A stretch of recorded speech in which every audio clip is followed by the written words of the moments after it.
오늘은 송년주일입니다. 말 그대로 올 한 해 마지막 예배라고 하는 것입니다. 그리고 또 오늘은 12월 31일 마지막 날입니다. 마지막 날 드리는 오늘 송년주일 예배를 통해서 하나님이 주시는 큰 은혜가 우리 가운데 임하기를 원합니다. 한 해를 마무리하면서 우리 한번 옆 사람하고 이렇게 인사해 볼까요? 성도님, 한 해 동안 정말 수고 많으셨습니다.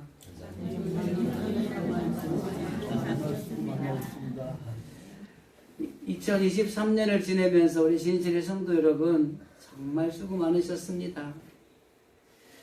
삶의 자리에서도 수고를 많이 하셨고 힘들고 어려운 상황 속에서도 이겨내니라고 수고 많이 하셨고 참 신앙생활 힘들고 어려운 상황 속에서 그 신앙 지켜가며 믿음으로 살아가는 그런 수고도 정말 많으셨습니다. 하나님께서는 수고한 자에게 그 수고한 대로 갚으시는 하나님이시기 때문에 2023년 한 해를 통해서 여러분 주어진 자리에서나 신앙생활에서나 여러분 수고한 것들에 대해서 하나님께서 크게 갚아주실 줄로 믿습니다. 한 해를 돌아보면 후회가 되는 것들이 참 많죠. 그런데 우리는 후회하는 인생을 살기보다는 후회하지 않는 인생을 살아가는 것이 필요하다고 하는 것입니다. 이청순 집사님 장례를 치르면서 느끼는 것 중에 하나가 이 장례 예식에 가면 모든 사람들이 그 예식에 참여하면서 느끼는 게 참 내가 앞으로 잘 살아야 되겠다 라는 이런 결단을 하게 된다고 하더라고요. 우리나라 나이로 51살에 생을 마감했습니다. 어떻게 보면 짧고 참 아쉬운 상황이죠. 그런데 또 그 집사님이 고생하고 힘들었던 이 세상의 삶을 또 돌아보면 하나님께서 또 그 인생을 너무 사랑하셔서 이 땅의 고통과 슬픔과 아픔, 상처 모든 거 잊어버리라고 하나님이 조금 일찍 데려가셔서 그 하나님이 계신 그곳에서 참 안식과 참 평안을 누리라고 데려가지 않았나라는 이런 생각을 하게 되면서 장례 절차를 치르고 왔습니다. 그런데 저는 이 집사님이 어떻게 인생을 살았고 중요한 거 후회할 것도 많이 있고 그런데 저는 참 좋게 본 것이 두 가지가 있습니다. 정말 아프고 힘들면 새벽이고 밤이고 낮이고 가리지 않고 저한테 전화를 해요. 그래가지고 막 다 죽어가는 목소리인데 목사님 기도해 주세요. 목사님이 기도하면 나을 것 같아요. 그 전화를 참 많이 했어요. 전화로 기도를 참 많이 해줬습니다. 그리고 또 한 가지는 조금 건강이 반짝 좋아지면 전화를 해요. 목사님 이번 주에 교회 가려고요. 그래 오면 나는 좋지. 근데 약속을 지킨 것은 많지 않아요. 이게 오려고 했지만 또 주중에 몸이 안 좋아지면 올 수도 없고. 그래서 하나님께서 어떻게 아쉬움이 남지만은 세상적으로는 그 영혼을 불쌍히 여기셔서 하나님이 좀 먼저 데려가시지 않았나라는 생각을 했던 장례 절차였다고 볼 수 있습니다. 그런데 이 인생을 마칠 때가 되면 다 후회하는 거예요. 내가 왜 그랬을까? 좀 더 열심히 살 걸. 내가 왜 그랬을까? 좀 더 잘할 걸. 내가 왜 그랬을까? 이거는 하지 말았어야 되는데 이걸 했네. 이런 후회가 참 많이 있다는 거죠. 그래서 인생을 살 때, 인생을 마칠 때 두 가지가 우리 안에 이렇게 겹친다는 거예요. 첫째는 지금 말씀드린 후회. 좀 더 잘할 걸, 좀 더 열심히 살 걸, 좀 더 좀 할 걸, 이런 것들. 두 번째는 그럼에도 불구하고 이 모든 것이 하나님의 은혜였다는 거죠. 그래서 후회라는 단어와 하나님의 은혜라는 단어가 인생을 마칠 때 두 개가 겹친다고 하는 것입니다. 아무리 잘 살았어도 후회한다는 거예요. 우리 부모님이 돌아가시고 나면 자녀들이 늘 하는 말이 뭐예요? 부모님 살아계실 때 좀 더 찾아볼 걸, 좀 더 잘할 걸, 이렇게 후회한다는 거예요. 그리고 우리가 인생을 살아가면서 마지막을 마칠 때에 그래도 하나님이 함께 해주신 은혜로 이렇게 살았습니다. 모든 것이 다 하나님의 은혜였습니다. 이렇게 이야기를 한다고 하는 것입니다. 후회하는 인생을 사는 것이 아니라 후회하지 않는 삶을 살아가는 것이 필요하다고 하는 겁니다. 그래서 저는 오늘 마지막 주일 송년 예배 시간에 후회하는 인생을 살지 않기 위해서 분명히 해야 될 것이 무엇인가를 살펴보려고 하는 것입니다.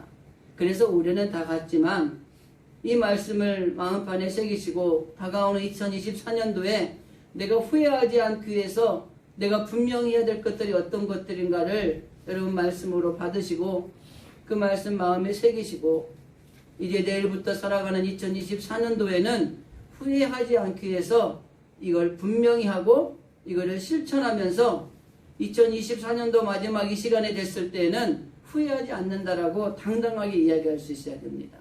오늘 본문에 등장하는 주인공 사도 바울은 그의 인생을 살면서 자기는 후회하는 인생을 살지 않았다고 하는 것을 말씀하고 있는 것입니다. 우리 이렇게 이야기할 수 있어야 돼요.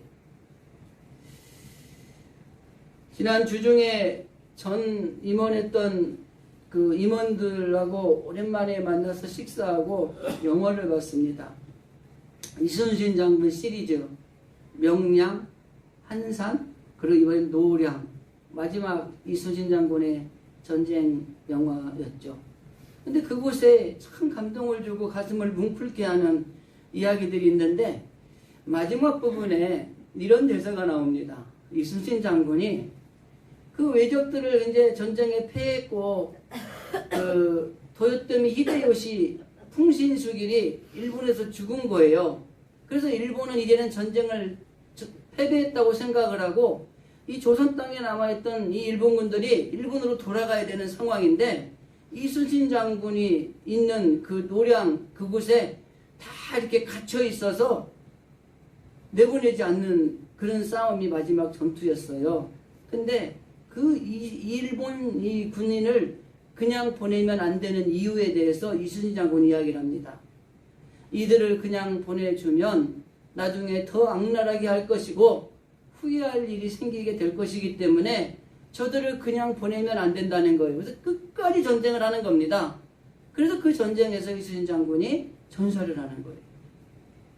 그 이야기를 통해서 제가 느낀 거 한 가지 뭐냐면 후회하는 삶을 살아서는 안 된다라고 하는 교훈이 그 안에 있다는 걸 저는 깨달았습니다.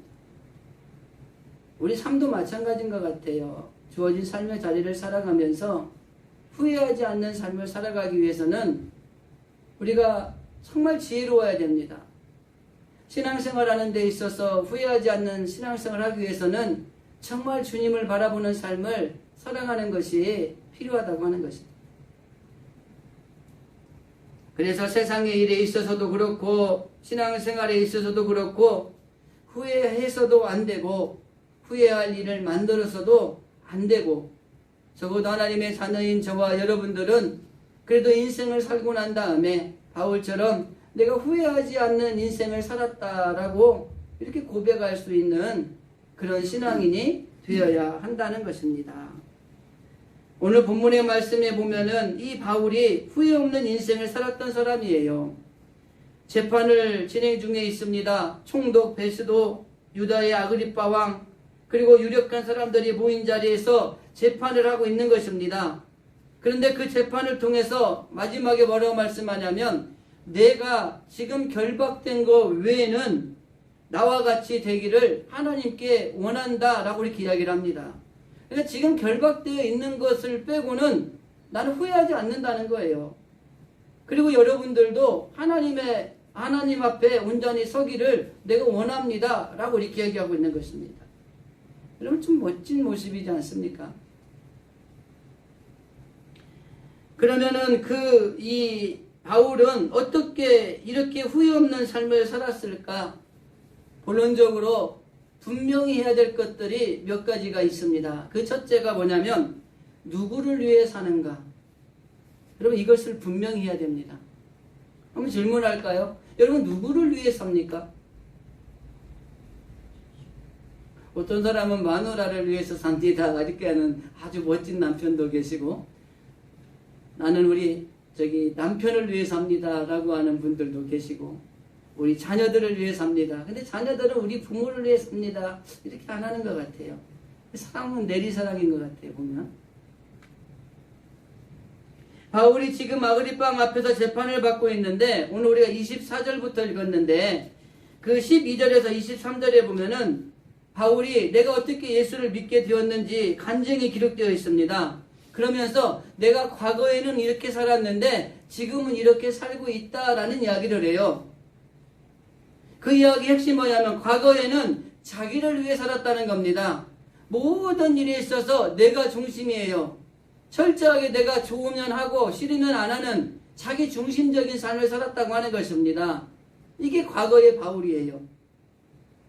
그런데 그가 예수님을 만난 후에는 오직 하나님, 예수님 하면서 살았다는 거예요. 그래서 예수님을 만나고 난 뒤에는 하나님 중심, 예수님 중심으로 삶을 살았다고 하는 이야기를 하는 겁니다. 22절에 하나님의 도우심을 받아 내가 오늘까지 서서 높고 낮은 사람들 앞에서 증언하는 것은 이라고 하는 것을 말씀하고 있습니다. 말끝마다 하나님, 예수님이 그 바울의 입에서 끊이지 않는다고 하는 것입니다. 예전에는 나 자신을 드러냈다면 지금은 내가 아닌 하나님을 드러내는 겁니다. 한마디로 말해서 예수 믿는다는 것은 자기를 위해서 사는 사람이 아니라 적어도 하나님을 위해 사는 사람으로 바뀌는 것이, 이게 예수 믿는 사람의 모습이라고 하는 거예요. 예수님을 만났는데도 불구하고 여전히 자기만을 위하고 자기 뜻을 이루는 데에 집중하고 살아간다면 사실은 온전하게 예수를 잘 믿는 사람은 아니죠. 바뀌어야 되는 것입니다. 슈바이처 박사가 위대한 사람이라고 우리가 이야기를 하는데, 여러분 슈바이처 박사가 왜 위대합니까? 여러분이 알고 있는 슈바이처 박사는 공부를 많이 해서 위대합니까?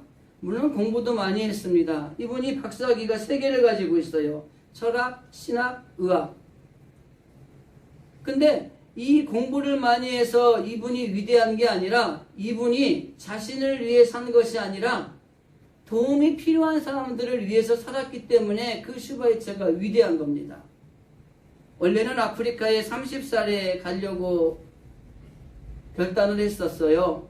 그런데 아프리카에 가려고 하니까 의학을 공부를 해가지고 가면은 조금 더 도움이 되겠다 생각을 해서 7년간 의학 공부를 합니다. 그래서 38세에 아프리카로 떠나가는 거예요. 근데 그 슈바이처에게 사귀는 아가씨가 있는데 그 여자 아가씨 이름이 헬레네입니다. 이 헬레네라는 여인이 슈바이처와 연인 관계에 있었는데, 슈바이처가 그 여인에게 이렇게 얘기합니다. 내가 아프리카에 가서 이제는 이렇게 살 겁니다 라고 얘기를 했어요. 슈바이처 생각에는 그렇게 이야기를 하면 이 여인이 자기하고 절규를 선언하고 헤어질 줄 알았어요. 근데 이 헬레네라고 하는 여인이 아 그래요? 그러면은 내가 아프리카에 가면 간호사가 되는 게 더 좋겠네요. 그래가지고 이분이 간호사 공부를 해가지고 두 분이 결혼해가지고 두 분이 떠나는 거예요.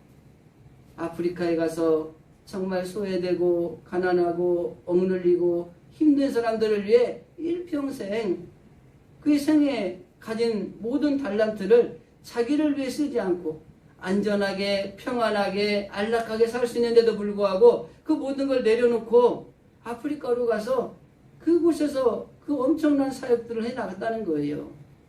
그래서 위대한 겁니다. 여러분 돈이 많다고 위대한 사람입니까? 권력이 있고 명예가 있다고 위대한 사람입니까? 아니에요. 돈이 있는 사람 중에 위대할 수 있어요. 왜? 돈이 있는 사람이 자신을 위해 살지 않고 정말 어려운 사람, 힘든 사람을 위해 살면 그 사람은 위대하다고 우리가 평가를 하는 거예요. 힘이 있고 권력 있는 사람이 위대한 게 아니라 그 힘이 있고 위대한 사람이 나라와 민족을 위해 그리고 이 사회를 위해서 희생하고 헌신하는 모습이 있을 때에 그분이 위대한 거예요. 그러니까 무엇을 가졌나가 중요한 게 아니라 내가 있는 것을 가지고 나 자신을 위해 사는가, 그렇지 않느냐에 따라서 위대한 사람이 되기도 하고 그렇지 않은 사람이 되는 거예요. 돈 많은 사람 중에 얼마나 욕먹는 사람 많습니까?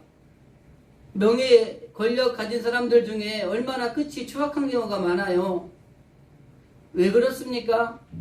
자신을 위해 살고 타인을 위해 살지 않기 때문에 결과적으로 가진 것이 있고 명예가 있고 힘이 있어도 그거는 추하게 되고 결국에는 결말이 좋지 않게 되는 이런 일들이 생기는 겁니다. 그래서 우리가 정말 중요한 건 뭐예요? 우리가 철저하게 하나님 안에서 내가 주신 것들을 가지고 내가 나를 위해서 살고 있는지, 아니면 그것이 하나님을 위해서 살고 또 정말 도움이 필요한 사람들을 위해 살고 있는지를 우리가 점검해 보셔야 돼요. 나는 누구를 위해 사는가? 이게 분명하지 않으면 인생을 살고 난 다음에 후회하게 돼 있어요. 그러나 나는 누구를 위해 사는가를 분명하게 하고 그 분명하게 한 대로 살아가면 마지막에 후회하지 않는 인생을 살았다고 고백할 수 있다고 하는 것입니다. 오늘 예배를 드리는 2023년 마지막 주일 예배를 드리는 우리 진실의 성도님들, 지금 나는 누구를 위해 살고 있습니까? 이것을 분명히 해야 됩니다.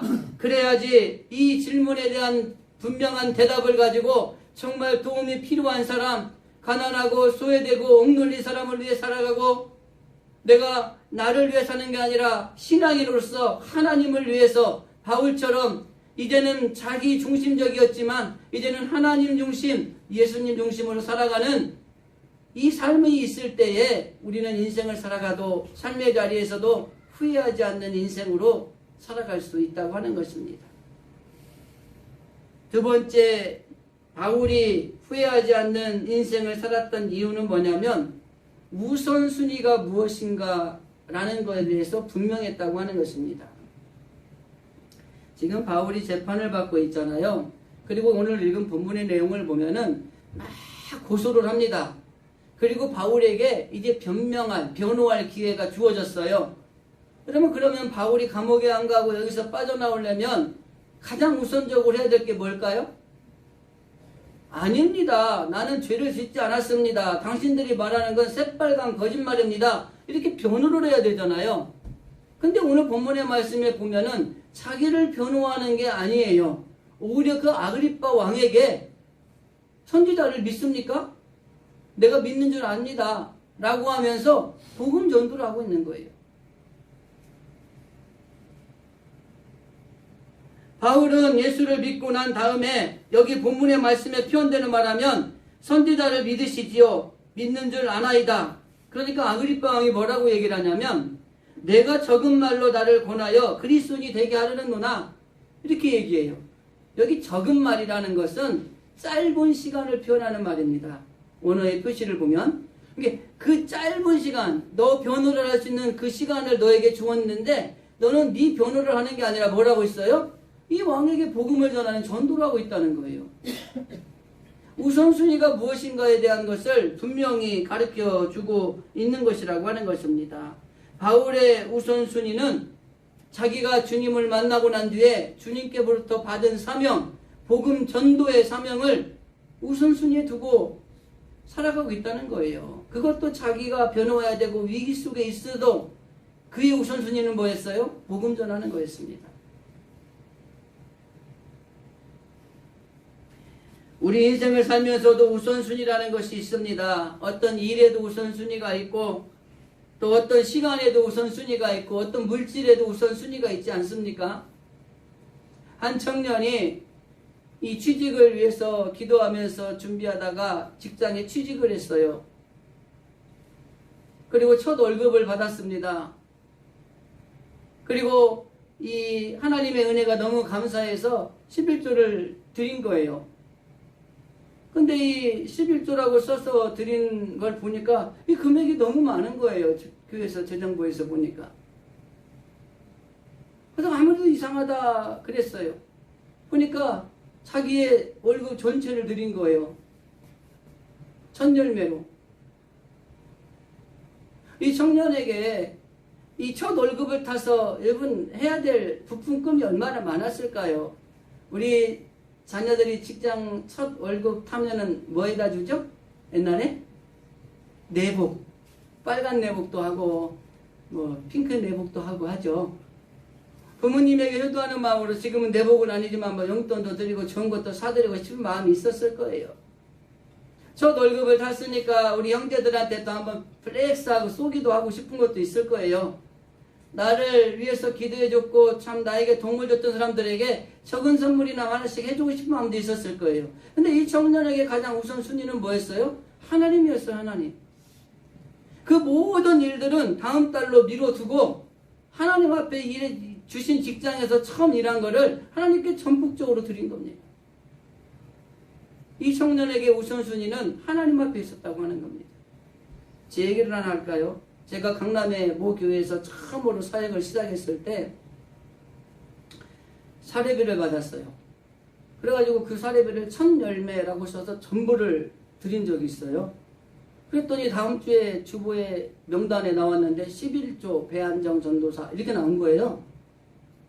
그래서 나는 11조가 아니었는데 라고 생각을 하고 있었는데 재정부에서 물어보는 거였더니 저는 이거 1000열매로 드렸던 거라고. 1000열매가 뭔지도 모르던 시기. 뭐 지금도 사실은 그런 거 의미가 별로 잘 전달되지 않죠. 처음을 것을 얻었을 때 첫 것을 드리는 마음으로 드렸던 기억이 있어요. 누가 우선순위에 있느냐가 중요하다고 하는 것입니다. 이 바울은 철저하게 하나님이 우선순위였다고 하는 것입니다. 창세기 22장에 보면은 하나님이 아브라함에게 아들 이삭을 줍니다. 여러분, 이 100세에 얻은 아들이니 이 아들이 얼마나 귀하고 소중하게 키웠겠습니까? 그죠? 근데 어느 정도 키워놨더니 하나님이 갑자기 오시더니 네 아들 이삭을 제물로 바치라는 거예요. 여러분 어떨 것 같습니까? 100세에 얻은 아들, 그 귀한 아들을 주실 때는 언제고 실컷 먹이고 재고 키워놨더니 이제 바치라고 하는 거는 이게 무슨 소리입니까? 라고 따지지 않겠습니까? 그런데 이 하나님의 이 시험, 테스트는 무엇을 위한 테스트였냐면 아브라함의 우선순위가 무엇인가를 알고자 한 하나님의 테스트였다고 하는 것입니다. 그런데 이 아브라함은 우리가 아는 것처럼 그 하나님의 테스트에 통과를 합니다. 그 아들 이삭, 정말 귀하고 어디다도 내놓아도 아깝지 않은 이 아들을 하나님이 바치라고 하니까 아들에게 이 제단에 세울 나무를 매게 합니다. 그리고 그 산으로 올라갑니다. 여러분 한번 생각해 보세요. 그 아버지의 마음이 어땠을까요? 아들은 막 그냥 여행 가는 줄 알고 신신하게 눌러달라 가는데 뒤따라오는 아버지는 너는 거기 죽으러 가는 거란다 이러면서 오면 그 아버지 마음이 어땠을 것 같아요? 그런데 그 제단에 올라가서 제단을 쌓아놓고 그리고 그 아들을 결박하여 제단 위에 올려놓고 그 아들을 잡으려고 하는 순간 하나님이 놀라서 아니다 아니다 라고 이야기하는 그 광경도 한번 상상해 보십시오. 얼마나 멋있습니까?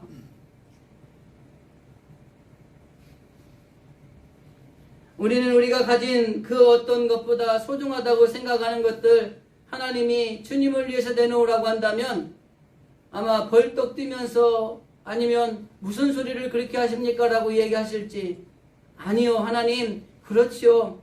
하나님이 다 주신 것인데 하나님이 달라 하시면 당연히 드려야 되지요. 이렇게 드리는 신앙인지 내 신앙의 우선순위는 어디에 있는지를 점검해 볼 필요가 있다고 하는 것입니다. 제가 종종 말씀드리지 않습니까? 좋은 일이 있을 때라든지 아니면 어렵고 힘든 문제를 만날 때 내가 1등이고 주변의 사람이 2등이고 하나님이 3등이다라는 말씀을 드렸잖아요. 그런데 여러분, 적어도 우리가 믿음의 삶을 산다면 힘든 일을 만나던 좋은 일이 있던 무슨 일이 있던, 그리고 하나님이 어떤 것을 우리에게 말씀하시던 언제나 하나님이 1등으로 사는 삶을 사셔야 돼요. 그러면 거기 하나님의 놀라운 축복이 있는 것입니다. 아브라함이 하나님을 우선순위에 두고 그 귀한 아들을 잡으려고 할 때에 하나님이 그 아들을 데려가지 않았습니다. 그 사건으로 인해서 아브라함은 믿음으로 더 크게 인정을 받았고, 그 아들 이삭은 그 체험을 통해서 하나님의 살아계심을 깨닫게 되었고, 그래서 아브라함이 될 수 있었고 이삭이 될 수 있었다는 사실을 기억하셔야 되는 겁니다. 어떠한 것에도 우선순위가 무엇인가를 분명히 하시기 바랍니다. 그러면 우리의 인생은 후회하지 않는 인생을 살아갈 수 있고, 그 인생을 통해서 하나님께서 주시는 놀라운 축복이 있다고 하는 것입니다.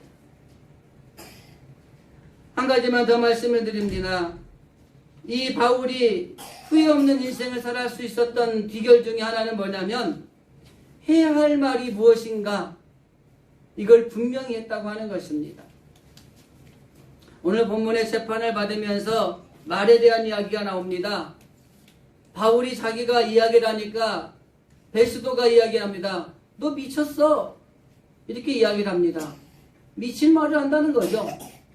근데 그 말에 바울이 뭐라고 말씀하냐면, 아닙니다, 나는 참되고 온전한 말을 합니다, 이렇게 표현합니다.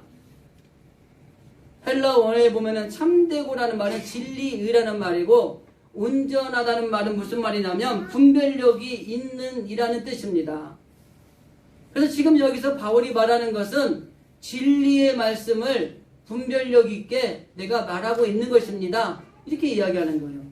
그 진리 대신 예수님, 그 복음을 지금 내가 분별력 있게 온전하게 말하는 것이지 미친 말이 아니라는 거예요.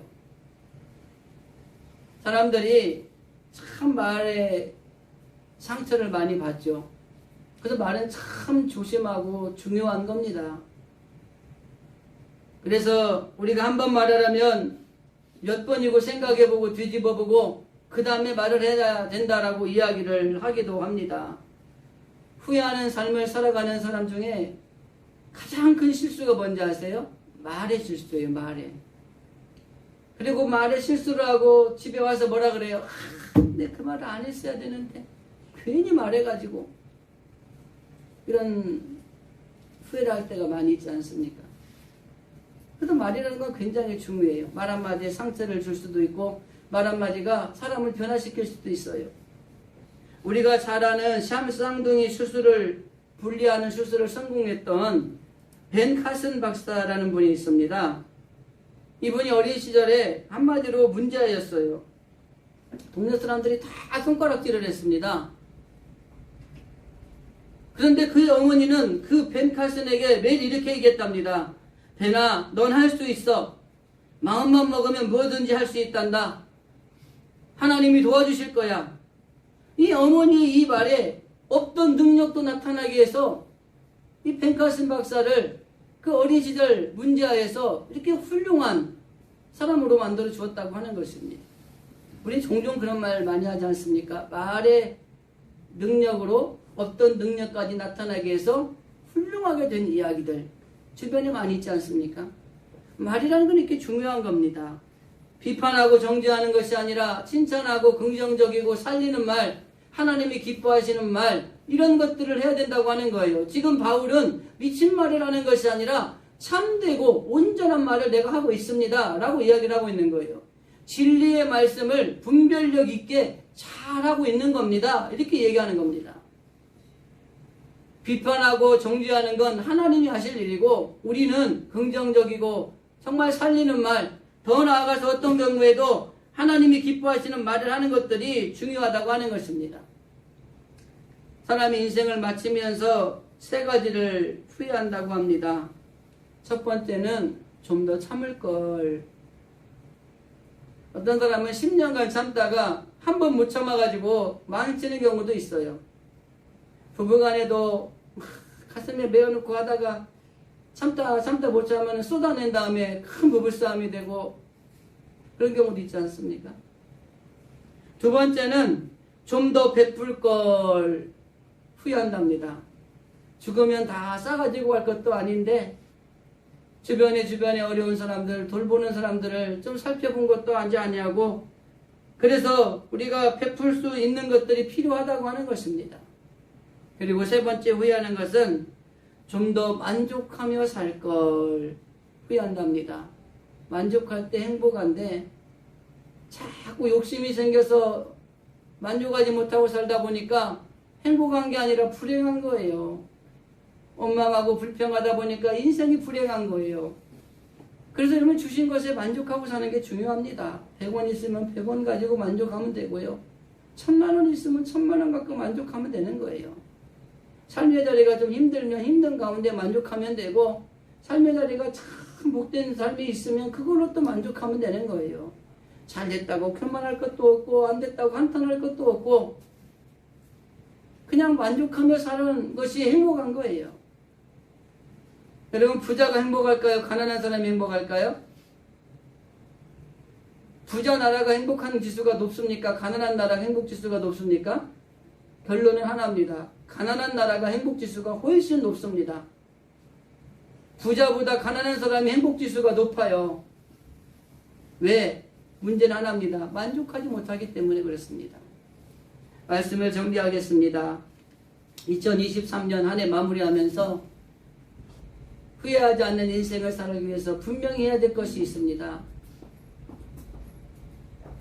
누구를 위해서 사는가라는 것에 대해서 분명히 하시되, 자신을 위해 사는 게 아니라 믿음 안에서는 하나님을 위해서 사시고 세상에서는 소외되고 도움이 필요한 사람을 위해 살아가는 것이, 이게 후회하지 않는 인생을 사는 것입니다. 우선순위가 분명해야 된다고 하는 것입니다. 세상에 있는 것들이 우선순위의 1등이 아니라 하나님의 1등이 되어질 때에 여러분, 우리의 삶이 후회하지 않는 인생을 살아간다는 것입니다. 할 말을 분명히 해야 됩니다. 긍정적인 말, 살리는 말, 하나님이 기뻐하시는 말, 이 말을 할 때에 우리가 후회하지 않는 삶을 살아가는 겁니다. 2023년은 이제 끝났습니다. 2023년을 살아가실 때에 후회하지 않는 인생을 살아가기 위해서 나는 누구인가, 우선순위는 무엇인가, 무슨 말을 해야 되는가에 분명하게 대답들 하시고 한 해를 후회하지 않는 인생을 살아가는 우리 성도들이 되시기를 주님의 이름으로 간절히 기도드립니다.